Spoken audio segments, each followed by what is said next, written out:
और इसमें तुम्हें लो फील भी होगा, लेकिन जब तुम्हें लो फील हो रहा है और जब तुम मुश्किलों से घिरे हो तो तुम सोचते क्या हो वही तुम्हें विनर बनाएगा। अगर तुमने सोचा, सेल्फ डाउट किया, अगर तुमने सोचा कि मुझसे नहीं हो पाएगा या शायद मैं तो नीट के लिए बना ही नहीं हूं, यही सारी बातें तुम्हारे एटीट्यूड को कमजोर बनाती है, और जब ये कमजोर बनेगा तो फिर दिक्कत है। तो आज सबसे पहली चीज आप लोगों को गांठ बांधनी है और पहली चीज यह सीखनी है कि चाहे परिस्थिति जो हो, मेरा एटीट्यूड हमेशा फाइटर का होगा, वॉरियर का होगा, लड़ने वाला होगा। मैं यहां पर दूसरा काम करूंगा, और वो दूसरा काम क्या करूंगा? I will identify my mistakes. एक एक चीज पर ध्यान दूंगा, मैं एक एक मिस्टेक को ऑब्जर्व करूंगा। वो मिस्टेक सिली मिस्टेक थी, या वो रिवीजन नहीं करने की वजह से सवाल गलत हुआ, या फिर मैं फॉर्मूला भूल गया था, या मैंने कैलकुलेशन मिस्टेक करी। एक एक चीज पर मैं काम करूंगा। मार्क्स कम आ गए कोई बात नहीं, लेकिन कम आने के बाद मैं खुद के ऊपर डाउट करके गलतियों को सुधारना नहीं, यह सबसे बड़ी गलती है। एक बार गलती करी कोई बात नहीं, माफ किया जा सकता है। सेम गलती दो बार कर दी, चलो कोई बात नहीं, ध्यान नहीं दिया होगा, एक और मौका नेचर आपको देगी। लेकिन अगर तीसरी बार भी सेम गलती दोहराई जा रही है, जब एक प्रकार की गलती बार बार लगातार होने लगे, तो फिर इसे गुनाह कहते हैं, और आपको गुनाह नहीं करना है। बात समझ आ रही है सब लोगों को? चैंपियंस, मिस्टेक्स पर काम। तो मिस्टेक्स को क्या करना है बेटा? आइडेंटिफाई करना है। मिस्टेक्स आप यहां से आइडेंटिफाई करेंगे, और मिस्टेक आइडेंटिफाई करने के बाद में उस पर काम करेंगे। ठीक है।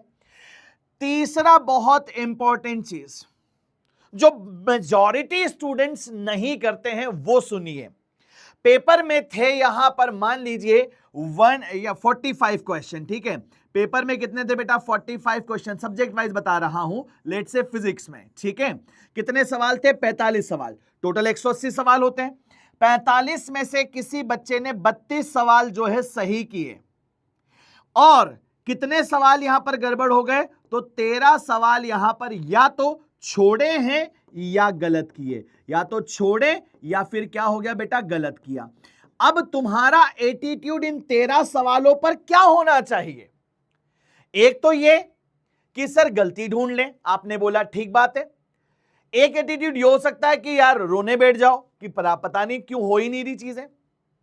एक एटीट्यूड ये हो सकता है कि इन 13 सवालों को वीडियो सॉल्यूशन देखने के बाद में रीट्राई करो। क्या करो? रीट्राई करो। एग्जामिनेशन हॉल में बैठ करके जो सवाल तुझसे नहीं बने वो दोबारा ट्राई करने पर जरूर बनने चाहिए।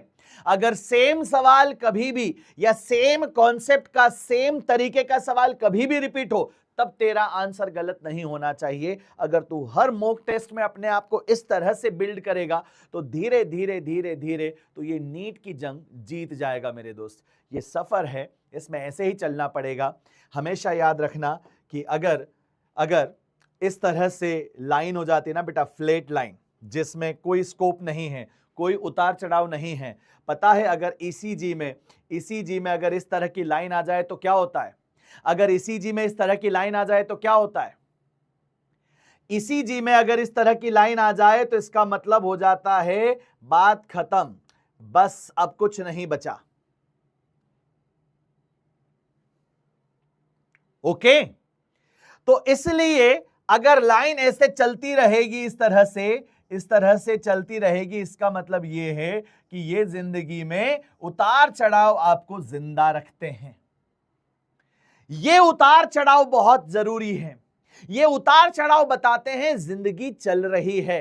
तो तुम्हें यहां टेस्ट में थोड़े कम आए, फिर हो सकता है अगले में और कम आ गए, लेकिन शायद अगले टेस्ट में और ज्यादा आ जाएंगे। फिर हो सकता है बहुत कम आ जाएं, फिर थोड़े ज्यादा आएंगे, फिर बहुत कम, फिर ज्यादा, फिर कम, फिर बहुत ज्यादा। ऐसे तुम सीखते चले जाओगे। It's a learning process. ये जितने भी मॉक टेस्ट तुम अपीयर करोगे इन 2 सालों में, शायद तुम 400 टेस्ट दोगे, शायद तुम 500 टेस्ट दोगे, शायद तुम 200 टेस्ट दोगे। जितने ज्यादा तुम टेस्ट दोगे उतना ज्यादा तुम सीखोगे, और उतना ही ज्यादा तुम्हें तुम्हारे फाइनल एग्जाम में हेल्प मिलेगी। एटीट्यूड छोड़ने वाला मत अपनाइए, ठीक है? डन है दोस्तों? तो क्या ध्यान रखना है, समझ आया आप सब लोगों को? अंडरस्टूड? चलिए अब